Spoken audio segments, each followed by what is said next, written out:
The Club Championship Show on OTB Sports in partnership with AIB, proud sponsors of the Football, Hurling and Camogie All-Ireland Club Championships. Hashtag the toughest.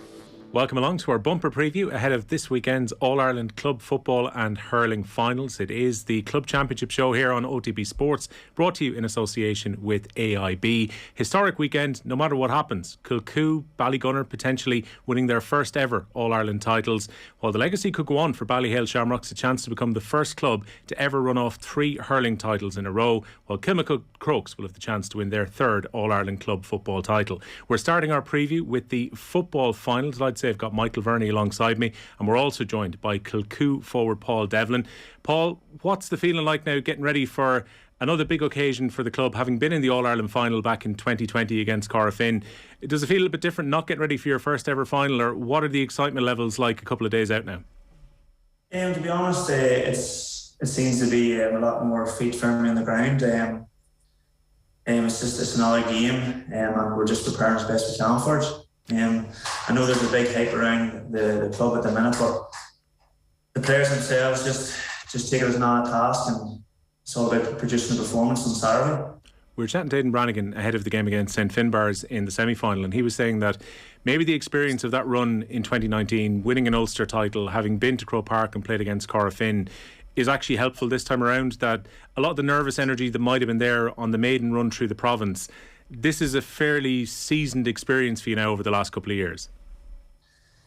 Yeah, I suppose you could say that. We've been on the road a long time, and listen, sometimes you have to fail to be successful, and listen, we've got a fair share of defeats, and there'll be some nice wins as well, but it's definitely the group of players that we have here at the minute. We've learned a lot from each other as well in some of the tight games we've had over the years. So all in all, I think it's actually stood to us in this year's campaign, and there's a lot of boys stepping up to the plate. Well, potentially you could have had the opportunity to kick the winning score at the end of normal time against St Finbarrs in Portlaoise a couple of weeks ago. Then the aforementioned Aidan Brannigan got sent off. Subsequently that red card has been rescinded, so he is available for this weekend. But I'm sure you're just getting ready for that free routine to pop it over and potentially send your team to Croke Park. You wouldn't have wanted that extra 20 minutes afterwards. Look, at the same time, listen, it's like you never know what happens in a game of football. You have to prepare yourself for anything, and obviously we didn't prepare for what happened. But listen, we regrouped after. We're all the team. We win together, we lose together. So the extra time, it did give us a wee bit of incentive to try and kick on. And I thought we produced better football in the extra time, and hopefully that will stand to us coming into this weekend. Yeah, you were clinical in extra time by comparison to the first 60 minutes of the match. I would think you were very pleased with the way that you played over that extra 20 minutes. Oh, without a doubt. Obviously, the first 60 minutes, there's a lot of errors made, and we kind of knew we just couldn't get into our rhythm. But obviously, whenever extra time came, we kind of learned from a couple of years ago in the All-Ireland final.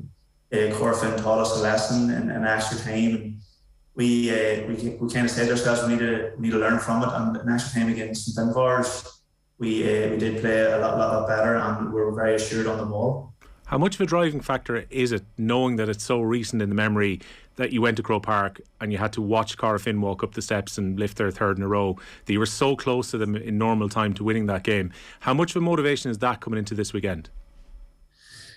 It is a bit of motivation. It more shows where we are. If you understand what I'm saying, like a couple of years ago, like Corofin, like the best club team, this is like the 1-3 in a row, and no other club's done it. And for us to come very that close to them, it kind of shows the type of team that we are and what we can do. So it just gives that confidence to yourself as a team to produce the goods. And listen, all it takes is the best performance we can on Saturday, and see where it takes us. Paul, just a quick one on Mickey Moran, the quiet man of Gaelic football, I would say. I don't know if he's ever spoken in media circles. I haven't never seen him quoted anyway. But can you just talk to me about what he's brought to the table? I think he's got the 5 last Ulster titles under his belt between yourselves and Schlockneil. Like, the quiet man to the media, but I'm sure he's not too quiet behind the scenes with G. Okay, he gets his point across the board, and like, because he's such that quiet incentive that anything he does say, you kind of take it on board, because he doesn't speak that too often. And like he brings about that calmness that you see him along the line. And like, you know, as a player, if you're looking along the line and seeing him maybe be on edge, you kind of be on edge yourself. But whenever you see him so calm along the line. It kind of settles through the whole team. And listen, we know what Mickey wants us to do in all the terms of football, so we just provide as best we can on the field for him. If you're to pinpoint what exactly he does, what are his biggest strengths, would you say, Paul? Probably belief in ourselves and just be ourselves on the field, and obviously carry into the game what you do in training. So the games are obviously won today, but like we feel that the games were won maybe the two weeks of training beforehand, the in-house games, the unseen hours of practicing in certain aspects. When it comes to the style of the two teams, you're broken a set up, defensively to counter-attack, to be difficult to break down and then to use the space when it comes up at the other end. Both teams are very good at pressuring the ball as well. Like I think back to even the turnover that you got for the goal against Glen in the Ulster semi-final. It's going to be an intriguing contest of two teams trying to actually stop the other from coming out with the ball this weekend. Okay, it's going to be the team who can adapt most, and it's going to be the team who makes the least mistakes that will probably come through in the end of it.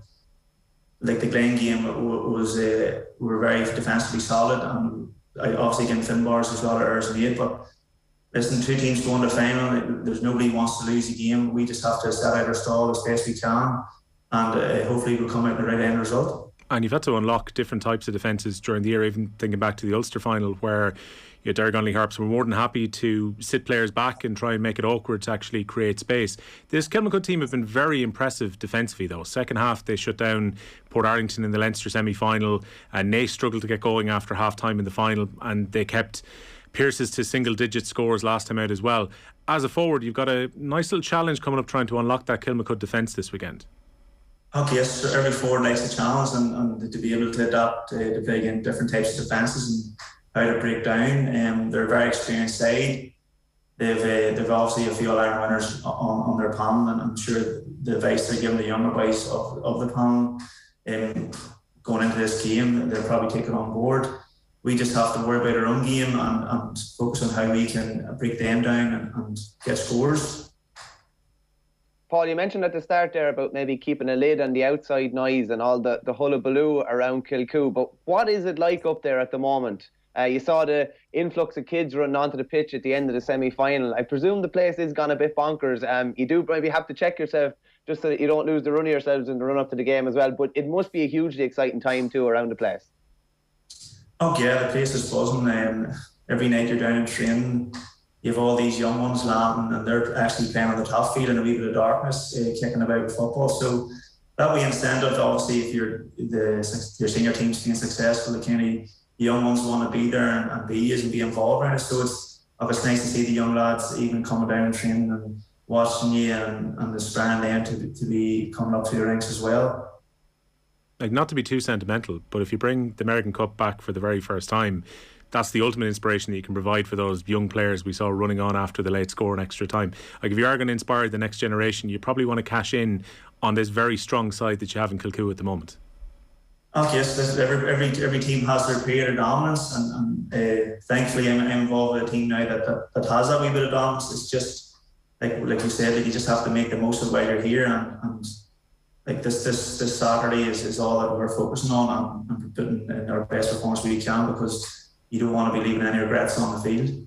Can you tell us a bit about where the belief comes from as well? Because when we were chatting to Aidan Brannigan a few weeks ago, he was talking actually about a talk that Tony McEntee had given in the club about 15 years ago when he was handing out some underage medals, and he was saying that there was no reason that Kilcoo couldn't become a force within not just Down but within the Ulster Championship itself. It took a little bit of time to maybe get to that level, to be consistently succeeding and winning titles, but where's the belief come from in the last few years to go to that next level and to be the breakthrough team to get to an All-Ireland final twice now?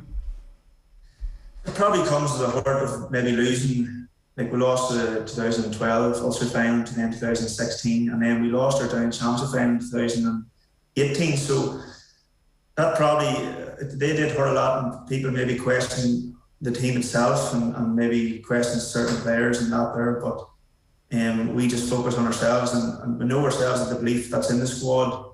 And there's boys breaking through each year, and some maybe haven't been heard of before. So it's good to the competition, and the players want to prove themselves at the highest level, and it's where you want to be. You want to be playing football at the highest level and test yourself again the best.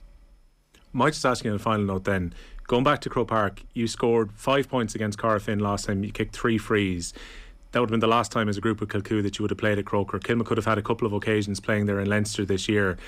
How much of an advantage do you think it will be as a team to at least have that experience of Croke Park 2 years ago before going into this Saturday? Oh, it's massive. Like Croke Park, it's a great stadium to play in. It's where you want to be playing football at the end of the day. But sometimes you can't get caught up in the hype about it and the occasion rather than focusing on the game itself. So personally, from 2 years ago, I felt that maybe we got caught up a wee bit in the hype and maybe expectations were way too high than what we should have looked at. But obviously, it's a learning curve now. This time around, that we firmly just our feet on the ground and focus on ourselves and what the job is in hand and just put in as best performance we can as a team. Well, look, it should be a great final on Saturday afternoon. Paul, the very best of luck getting ready for it. Cheers. Thanks very much, guys. Michael, I'm really looking forward to this final. On the face of it, we're looking at the two teams that many people would have picked out early in the year once we got down to the provincial series, that they were probably going to go to the final. We talked in this show a good few times about the fact that Kilcoo seemed to find the key to no matter what kind of defence goes up in front of them. But I have been massively impressed by Kilmacud Croke's defensive effort in the last few games, and that goes from the front right through to the back. It's not just a case of having 6 good backs. We were talking to Shane Horn last week, and he said that they are told by their management to push up, to try and get turnovers, to try and force the agenda when teams are coming out. And they're probably going to have to do that against Kilcoo this weekend, who love to run the ball from deep. Yeah, it's a fascinating game, really, isn't it? As you said there, it is probably two counter-attacking teams, and like two of the best counter-attacking teams we've seen in a long, long time. It's kind of going to be one of those games. It's not going to be particularly high scoring, I'd imagine, but it will be a fascinating kind of arm wrestle. And like, wouldn't it be some achievement? Like, you couldn't have said that Kilmacud Crokes would win All Ireland without Paul Mannion. You just wouldn't have said that, especially after the Dublin campaign. And you know, that's looking more and more likely as the weeks go on, and they've almost solidified in his absence. They were able to get over, obviously, the Leinster final in his absence, and now they're 60 minutes away from winning the Andy Merrigan for the third time. So I do have an inkling that might just come to catch them at this stage. Kilcoo seem to have learned an awful lot from that All-Ireland final defeat, and just not so much a no-show in extra time, but just they were ground down by Corofin in extra time. They probably missed their chance in normal time. And I think it's just Kilcoo edging it for me, but a fascinating game in store. Yeah, like missing Mannion, it steals the ace in the pack, really. I think back to that Port Arlington game where Kilmacud had to adjust a little bit at half time. Now, tactically, they got it spot on in the second half and they pushed up really well on the kick out. But also, as space started to open up, Paul Mannion was able to, open up his legs in Croke Park, get moving, and he was totally to the centre of all the good stuff they did in the second half. Okay, everyone else has had to up it maybe by a few percent in the forward line since then for Kilmacud, but he's a massive loss not to have a marquee all-star player like that available in the circumstances where this game could be very tight. The thing about having a marquee player like that is that he mightn't be able to light it up for 3/4 of the game, but the fact that extra attention is needed on him, it creates openings for other players, and then when maybe the play loosens up and he's able to get a run on his marker, he could kick a couple of points when it really matters. But I think it's really the knock-on effect of him not being there. There's probably not as much attention on the Kilmacud forwards maybe, and it might allow Kilcoo to express themselves even more. But like, from a Kilmacud point of view and from Robbie Brennan's point of view, he couldn't be any happier with how they've reacted to been missing one of the best players in the country. And they will fancy their chances of getting over the line even in his absence. Yeah, a lot of players that Kilmacud are going to have to stop, like Laverty and like Paul, we were just talking to a few minutes ago. It's a very, very strong Kilcoo team that they go up against, who, when they've had to open up and get scores like they did in the Ulster final, even when they were up against a team who were, effectively playing a blanket defence in front of them, they found answers within that game as well. But on the Kilmacud side, when it comes defensively, how good has Rory O'Callaghan been this year, Mick? Yeah, he's been brilliant. It's his positioning well. It's just... it's funny when you get that bit older, you realise you can't get to areas of the pitch that you'd love to get to, but your head tells you where you need to be. Your head tells you where the ball is going to break, and it's just that bit of experience. He's almost like the quarterback there, really dictating and controlling affairs there. He's been huge. He's stood up, and Craig Diaz has probably stood up even in Mannion's absence even more as well. And those guys are going to have huge games at the weekend, but they're coming in in serious form. And even like Shane Horn starting sometimes, not starting the other times. Like, how many other club teams could afford to have a player like that even coming in off the bench? So they've got serious reserves, and if they are to get over the line, they're going to need the likes of Rory O'Callaghan, Craig Diaz and these guys to really, really stand up. But they've stood up to this point, so I'm sure they'll fancy it from here on in. I wonder as well, just on that point, because there's a few Kilcoo players who dropped off the down panel and have been focused on Kilcoo over the last 3 years. And similarly, Kilmacud Crokes players like O'Callaghan and like Craig Diaz and like Keane O'Connor, who were involved with Dublin previously but are now 100% committed to their club. I wonder, you can maybe tell me about the experience of this when you actually finish up at Intercounty and you're 100% committed to the club. How much more it gives to the club to have these guys available all the time, as opposed to maybe parachuting in after Dublin's championship run ends? Well, you'd often hear of, the county lads came in and they give training a big boost. And that could be in August, normally, we'd say, after an All-Ireland campaign. But if the county lads or ex-county lads are there from January onwards, imagine the boost that gives to training the whole way through. And all of a sudden, standards are raised.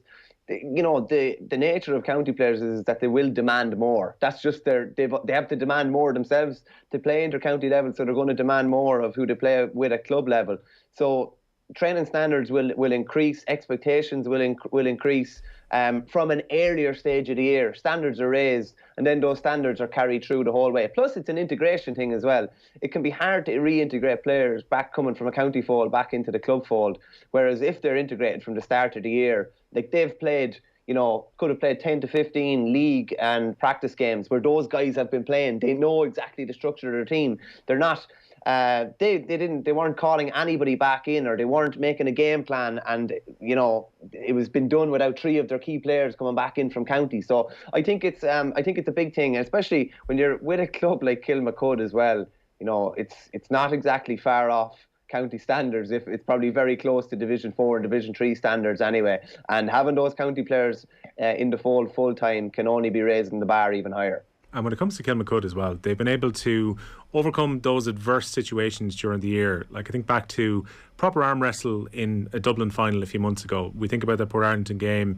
Even, at times when Pádraig Pearses were coming back to it in the second half, Kilmacud were able to find answers. Even when it got back to 1 point, I think in the 3 different occasions that Pádraig Pearses got back within a point in the semi-final, Kilmacud would go up the other end and get the next score in the game.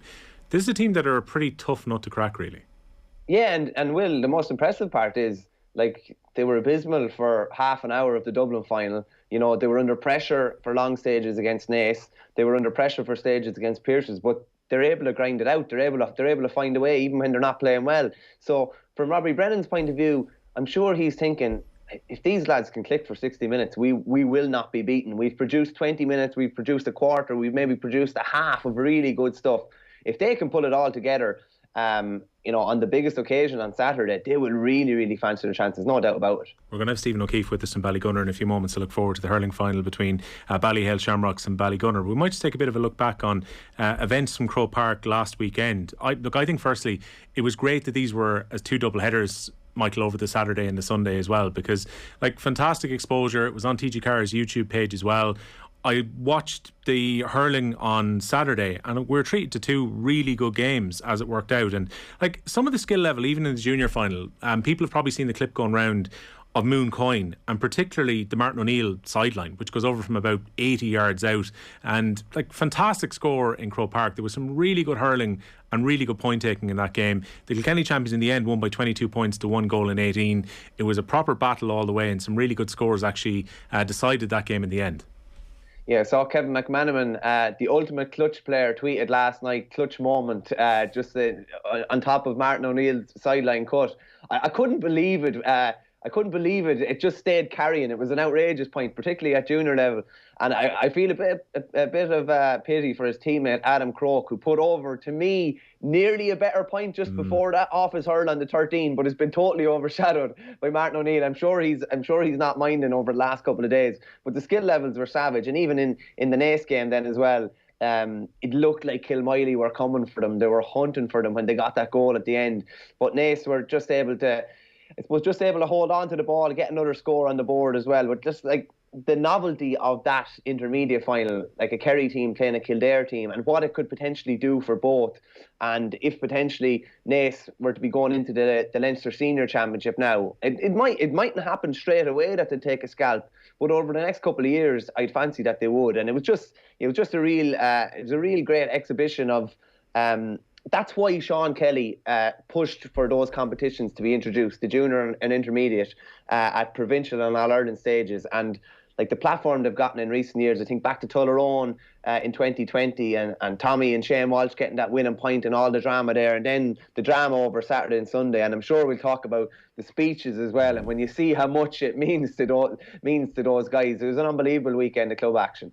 Well, that win for Naas, only 5 points scored in the entire second half. They had most of the job done in the first half when they were 11-7 up. But I saw Eddie Brennan even tweet after the game, if you look at Naas and what they've achieved in the last 5 or 6 years, bringing players through from under 16 right through to their senior team, the amount of players that they have now playing inter-county with Kildare, there's no reason to think that this Naas team can't go on to be quite a competitive Leinster senior team in years to come.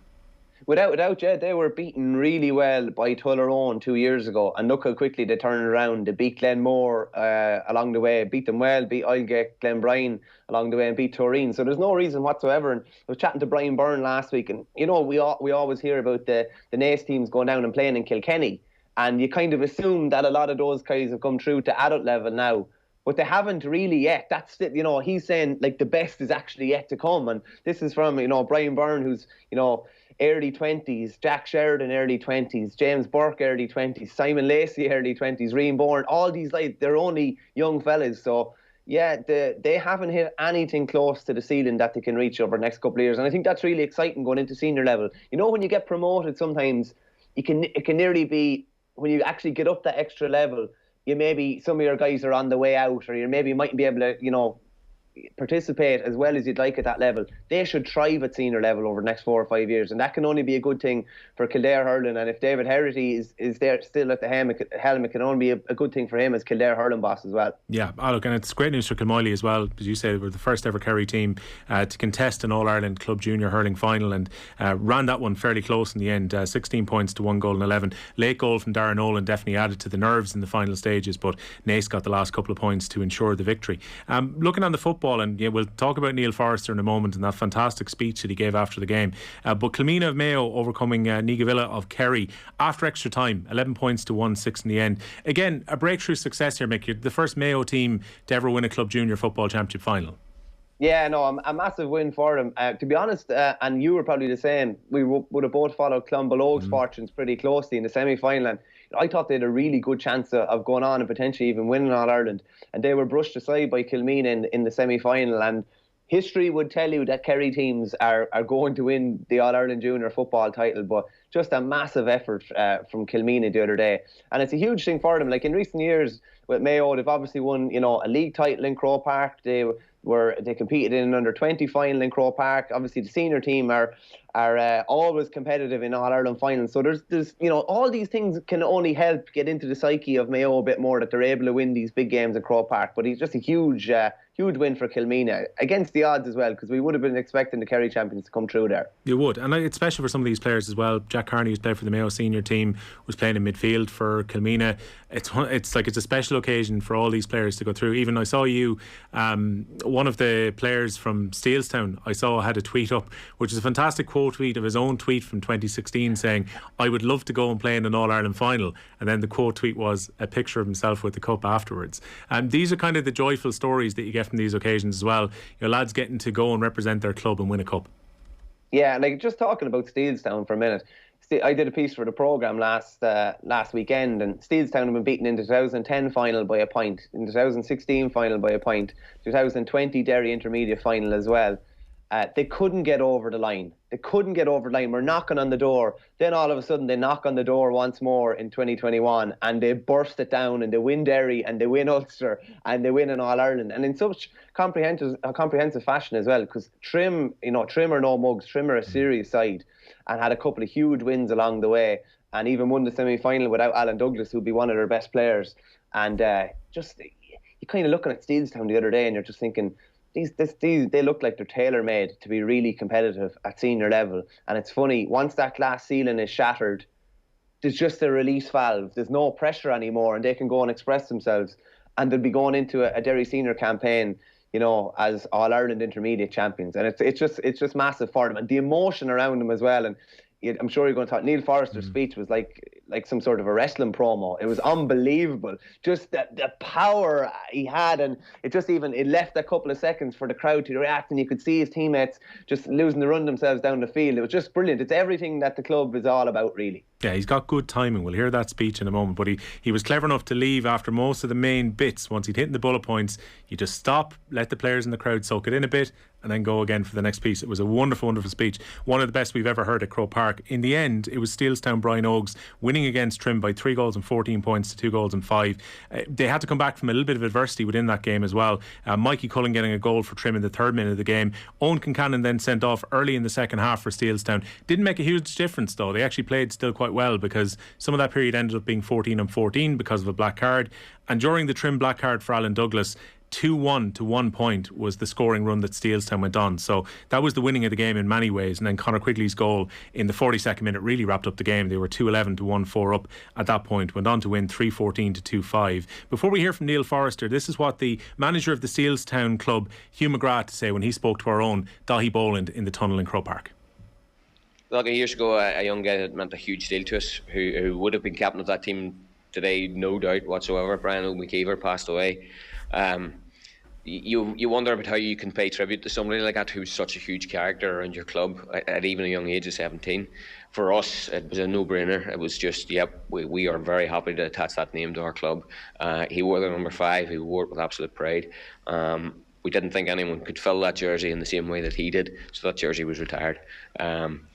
Steelstown Brian Oakes. Brian played with an absolute appetite for football. Just had a tenacity that you just couldn't match. I think this team have paid him a huge tribute today, with not only the way that they played today, but the way he played to get here. You go down to 14 men, and that spirit just came through the spirit of Brian Oakes. Superb. And we're very happy for his family that they're still part of our group. I can tell you now that they'll be very proud people tonight, and I hope they've enjoyed this run this year. Remarkable story, Mick, in many ways. A 17-year-old passing away now 14 years ago, and here we are at this stage. They're celebrating him not just by retiring his number, but also giving his name to the club as well. No, it's an unbelievable gesture, and it just shows. And I know Neil Forrester said, like, he was the captain of captains. He's fully sure that he would have been captaining them to success and driving them forward. And it's just, what a legacy to leave for Brian Oak. What a legacy to leave for his family, and what a statement the other night to have his name front and centre in Croke Park. That's as good a legacy as you could leave. All right, let's hear the speech then from Neil Forrester in Croke Park, as captured by the cameras on TG Carr. Gaelic football is alive in Derry City.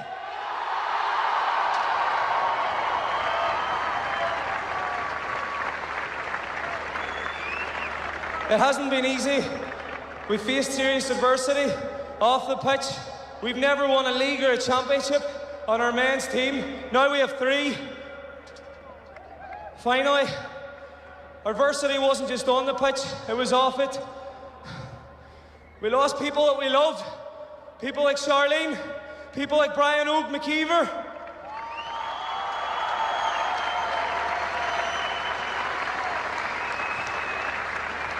He's the true captain of this club. It should be him climbing these steps. He's the captain's captain. It wasn't to be, so instead we named our club after him, even though he was only 17 years old. That's the type of man that he was.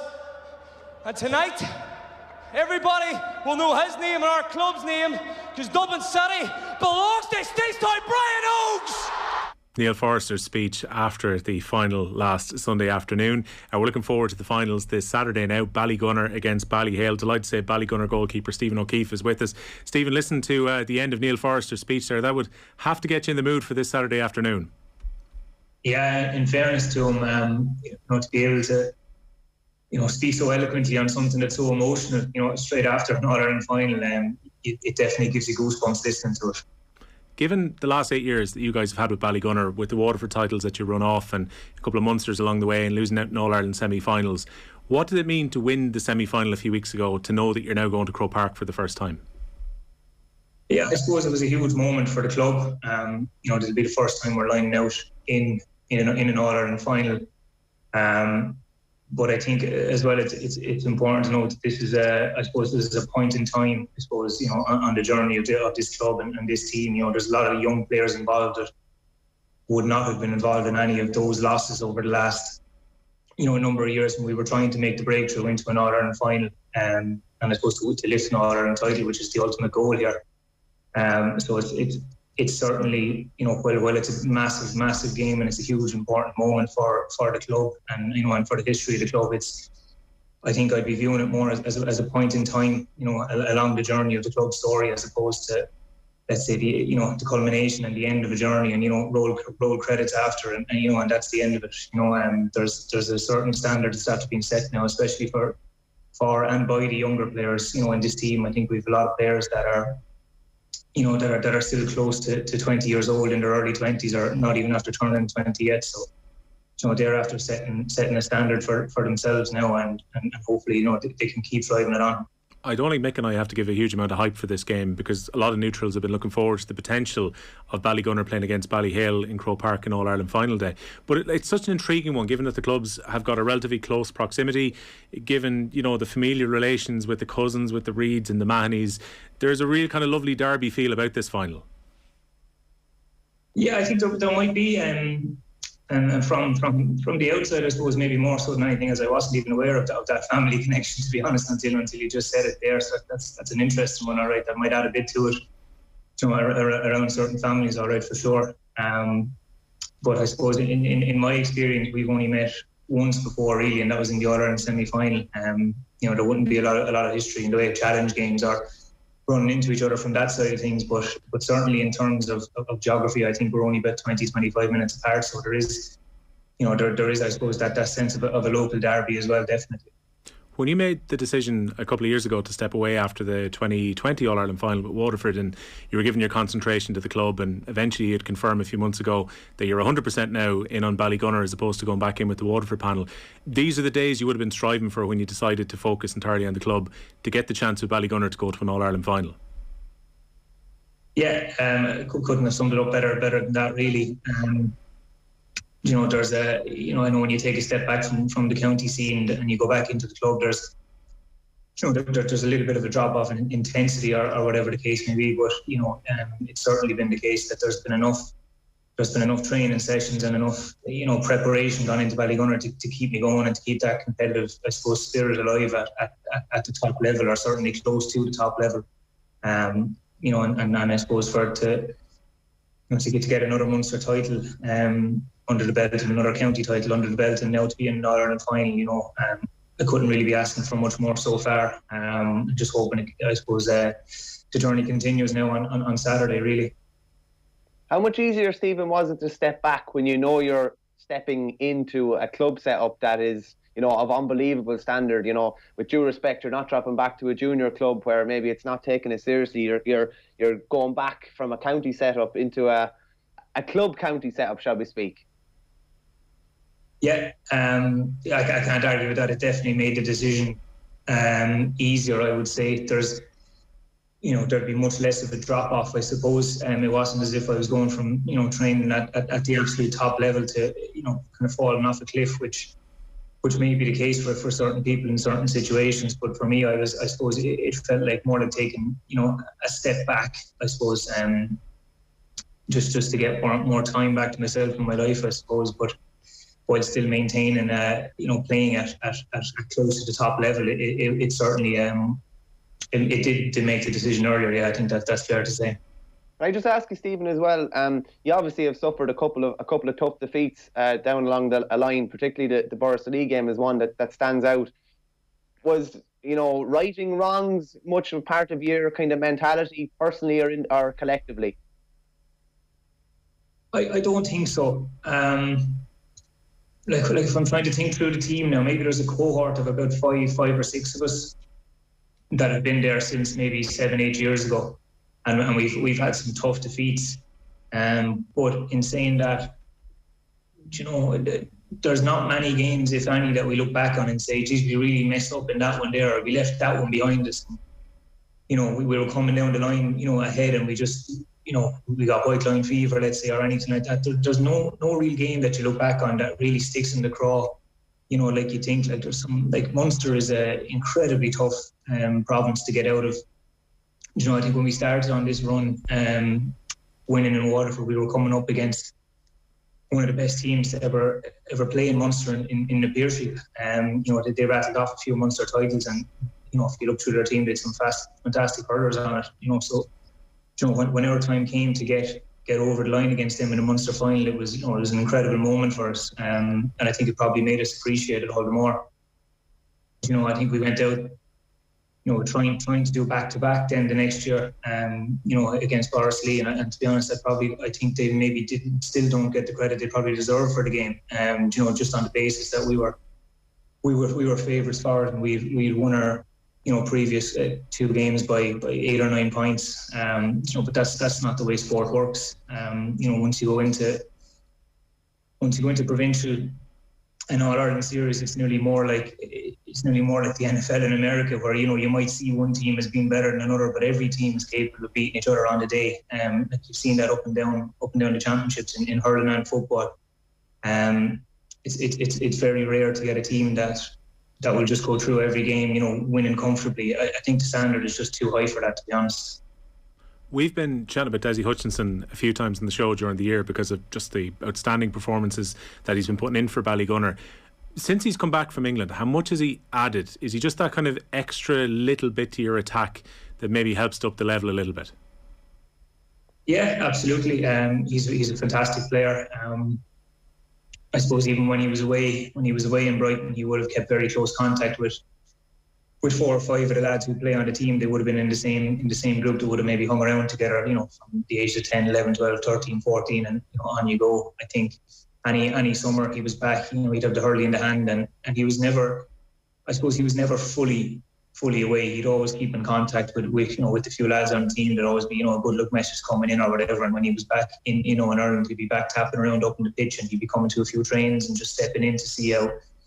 Just because I suppose he loved it. And I suppose even him coming back, from Brighton, I suppose you'll have to ask him about it. But I'd say it gave him a sense of belonging to jump back in with ourselves.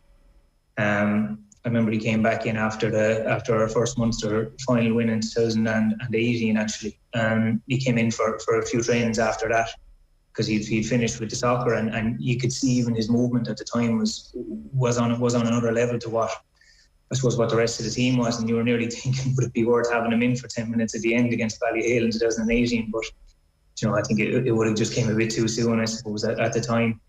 But since then, obviously the hurling's come on a ton. He's naturally very skillful. Like I said, his movement is brilliant. But I suppose the way he trains, I suppose he's an example, especially for the younger lads, to, in how to conduct themselves, I suppose, on a day-to-day basis, which is what you need to do to compete at the top level. It's not really enough anymore just to be going to train and giving your best, and then going to a match day and giving your best. Lots more goes into it on a day-to-day basis in terms of your diet, your gym, your sleep, and all the rest of it. It's a culmination of all of that, I suppose, and he's an example, especially for the younger lads to follow in that regard. The Munster final performance catches the eye because of how good you were in the park on the day. But you maybe learn a little bit more from the tough occasion in the semi-final, thinking back to the Lockmore Castleiney, where you've got to grind it out, and even at times you have to grind it out a bit in the second half in Dublin against Schlockneil in the semi-final as well. In those kind of tight, tough games, is that where you learn probably more about your team than when you see some of the champagne hurling like the Munster final? Yeah, I think it's fair to say. I think both wins, both in the Munster final and in the semi-finals, let's say, have their learnings from it, I suppose. Maybe in the Munster final shows how good we have the potential to be, and maybe that's the standard we need to be setting ourselves, to be playing that way every time we go out. And then in the games maybe against Lockmore and Schlockneil, where they were more dogfights, I suppose, and you had to dig them out. It's good to know that you have that in the locker as well if that type of game does happen, because like you said, it's not always the case that you can go out and impose your will on the other team in terms of the way you want to play. And sometimes the passes aren't going to hand, because there's so much pressure on and there's no space, and it's good to know that we can grind out a game like that as well, definitely. Stephen, just a quick one on Shawnee O'Donnell, your stats man. How nice is it to have him on your side with your club, having had him against you at county level? Yeah, it's definitely better to be with him than against him, I suppose. Yeah. No, Shawnee's been in with us now for a good few years. He's one of our own at this stage, so no, he's great to have. So it's always good to do a bit of video work on whoever you're playing, or whatever game you used to play, just to kind of take a bit of learnings from it. Even just to have it up in front of you, presented in a clean way is there's great learnings to be taken from it. So we're lucky to have him for sure. Well, this Saturday, it's going to be a hell of an occasion. Ballygunner against Ballyhale. Trying to stop that Ballyhale forward line, particularly with Cody, Mullen, Fennelly, Reid involved. It's going to be a great occasion indeed. Stephen, thanks a million for joining us here on the Club Championship on OTB Sports. No problem. Thanks, guys. Cheers, Steve. Yeah, Mick, no hype needed, really. You just reel off those forwards. You reel off what Stephen O'Keefe is probably going to be facing this Saturday. And you look at a Ballyhale team who are on the cusp of potentially a very unique piece of history. Teams like Burr, Athenry, Portumna have been able to run off 2 in a row. Nobody as yet, with the exception of Cara Finn in the football, has been able to do 3 hurling titles in a row before. Yeah, Portumna got back to an All-Ireland final beaten by Ballyhale. I think Burr got back to a Leinster final the third year beaten by O'Loughlin's. It's so hard to keep that show on the road. It really, really is. And like Ballyhale have used definitely 8 of their 9 lives, I'd say, getting here, and the drama against Rhinus. And obviously, I was going to ask Stephen just to make sure he's set up correctly if TJ Reid has a penalty and everything is in order. But like that, the drama along the way, and then you kind of think, a lot of the time teams scrape over semi-finals and then they unleash this unbelievable performance thereafter. And maybe that's coming from a Ballyhale point of view. And then you're thinking, Ballygunner, we're trying so hard to get to the final. They've gotten there now. Maybe there's another big performance coming from them. You're looking at Croke Park, should suit Ballygunner and Dessie Hutchinson. It should be perfect for them. Ballyhale, they're all hands in Croke Park as well. So, yeah, this is at the start of the year, if you'd gone through the best club teams in the country, they would have been 1 and 2. Ballyhale 1, Ballygunner 2. I know even, the odds in that are very, very tight as well. It's perfect, and I think it's set up for an absolutely brilliant game. And the hurling club final probably needs a really good final, because we haven't had one probably since Coola and the Pier Street, the draw and the replay a couple of years ago. So, yeah, cannot wait for it. I wonder about that Croke Park factor as well, because that is a feeling a lot of people have had. We saw it with Porky Queeve. When Ballygunner get out to a fast pitch and where there's open spaces, they've got so much movement in that forward line that they just enjoy hurling in venues like that. But at the same time, this has effectively been a home for Ballyhale over the last few years, and even they got a run out there in the Leinster final earlier in the year when they played against Cluck Ballacalla. It's an advantage probably for Ballygunner to get to play there, but at the same time, you're walking into Ballyhale's second home. Yeah, the advantage for Ballygunner is probably negated by just how effective Ballyhale have been there in recent years. They haven't, when was the last time Ballyhale lost a game in Croke Park, even as a club? Probably the All-Ireland Club final to Portumna, probably the guts of a decade ago, I'd say. So they're old hands there as well. The big question I have, I was chatting to James O'Connor, the Ballyhale manager, the other day. Like, injuries are their big concern. Ronan Corcoran is 50-50 with a hand injury, obviously missed the semi-final. And we're talking about Dessie Hutchinson. Like, their 2 cornerbacks came off in the semi-final, both injured. Darren Mullen with a shoulder, his brother Kevin with a hamstring. And that poses unbelievable questions. It's one thing, even if they are fit, are they fit enough to mark Dessie Hutchinson? Will Joey Holden potentially have to go over in the corner on him? That's going to be absolutely fascinating as well. Yeah, because then you're bringing a player who you'd probably like to be taking the ball out of contention, because he's going to spend most of his day chasing after him. Fitness aside, if you're the Ballyhale management, who do you put on Hutchinson?